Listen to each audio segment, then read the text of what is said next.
A man builds a robot. The robot is simple. It can do one thing. It can build another robot. That robot builds two. Those two build four. Pull back, and the floor is a forest of arms, each one assembling the next generation. He stops building. They keep building. Eventually they build something that can leave. Mars. Red dust, thin air, no one watching. The first thing they build is another factory, just like the one they came from. Then Europa. Then Titan.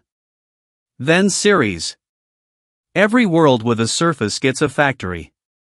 Every factory builds more of the things that build factories. The solar system is finite. The robots are not. They learn to dismantle stars for power. A century from the first workbench, 1,000 suns are dim. On Mars, on the floor of the first off-world factory, there is a small plaque with the man's name on it. The robots pass over it. They have other work.